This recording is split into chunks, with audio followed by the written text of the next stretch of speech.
नमस्कार मित्रों, मैं चिन्मय मोदी प्रकाशन के नैतिक मूल्यों के व्याख्यान के तीसरे भाग में आपका हार्दिक स्वागत करता हूं। इस भाग में हम प्रकाशक एवं संपादक के नैतिक मूल्यों के बारे में सविस्तार चर्चा करेंगे। तो आगे बढ़ते हैं।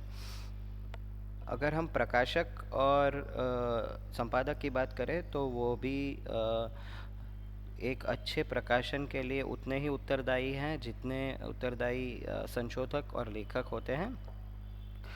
वो किसी भी संशोधन कार्य के ऊपर लिखे गए रिसर्च पेपर का मूल्य सुनिश्चित करते हैं, और अगर जो संशोधन कार्य है वो अच्छी रिसर्च जर्नल में आता है तो उसका मूल्य बढ़ जाता है।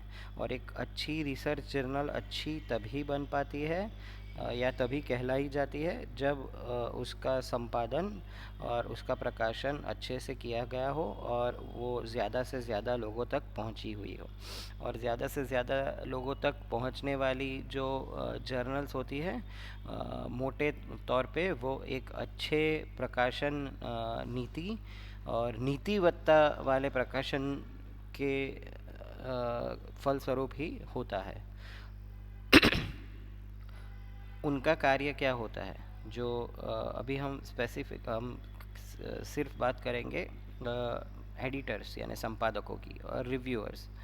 उनका कार्य ये होता है कि कोई भी संशोधन का जो लेखन हुआ है वो जो भी जर्नल या जो भी पब्लिकेशन प्रकाशन में उसको प्रकाशित करने के लिए भेजा गया हो उसके योग्य है या नहीं वो देखना है। उनको अगर कोई ज़रूरी बदलाव या कोई ज़रूरी चीज़ें ऐड करनी हो या कुछ चीज़ें निकाल देनी हो, उन सब के लिए थोड़ा कार्य करना पड़ता है। उसके अलावा वो लोग संशोधन के लेखन की जो पद्धति है उसका भी, और जो लेखन की सचोटता है, लेखन का जो मानदंड है कि लेखन इतना तो शुद्ध या इतना तो सचोट होना चाहिए, यथार्थ होना चाहिए, उसका भी वो देखते हैं और उसको भी वो लोग मेक श्योर करते हैं। वो ये ध्यान में रखते हैं कि जो लेखनी का जो स्टाइल है या पद्धति है वो एकदम ठीक हो। एंड जब हम पीयर रिव्यूइंग की बात करते हैं, पीयर रिव्यूइंग माने एक ही उसी क्षेत्र के अन्य जो संशोधक है उनसे जो तो संशोधन का बारे में थोड़ा पूछा जाए और उनका मंतव्य लिया जाए। तो उसके भी कुछ नीति मूल्य होते हैं, जैसे कि अगर आपके पहचान वाले कोई है जिनका आपके पास आया है पीयर रिव्यू करने के लिए, तो उनको कोई फ़ायदा ना पहुंचाया जाए। उसी तरीके से कोई ना पहचानने वाला आया हो तो उसका कोई नुकसान ना किया जाए, और जो भी हो उसको सही सही से मूल्यांकन किया जाए, और अपने किसी निहित और अपने किसी पर्सनल फ़ायदे के लिए वो जो संशोधन है उसका उपयोग न किया जाए, और उनका ध्यान में इतना रखना ज़रूरी हो जाता है।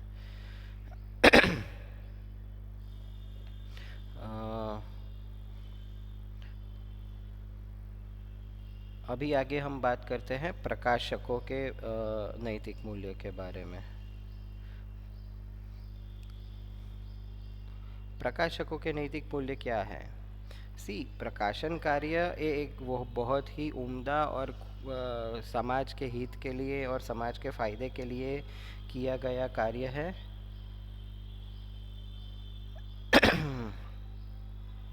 और उसमें कोई भी प्रकार की कोताही नहीं बरतनी चाहिए। राइट। तो प्रकाशन का कार्य वो पैसे कमाने के लिए नहीं किया जाएगा, ऐसा होना चाहिए।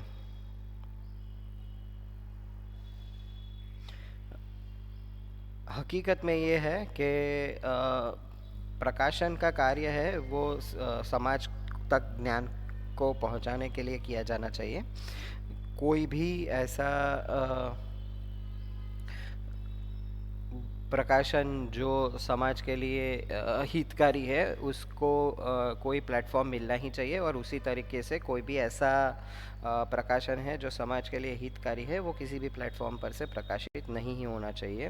उसके अलावा जो भी प्रकाशन होता है संशोधन का, वो अभी क्या पहले क्या होता था कि जर्नल्स में से पढ़ा जाता था, फिर उसका नोट्स बनाया जाता था, फिर उसको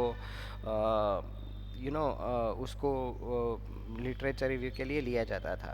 बट अब क्या हो रहा है कि वो सब जर्नल सब चीज़ें डिजिटल मैनर में उपलब्ध हैं।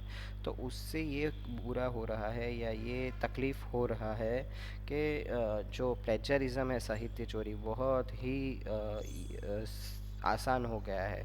तो वो एक डिजिटल प्लेटफॉर्म का जो जर्नल्स होती है, डिजिटल जर्नल्स, उनकी भी जवाबदारी बनती है कि वो जितना हो सके इतना इस दूषण को अवरोध करे और उसको उस प्रतिरोध करे, और उससे कम से कम नुकसान हो लेखकों का वो।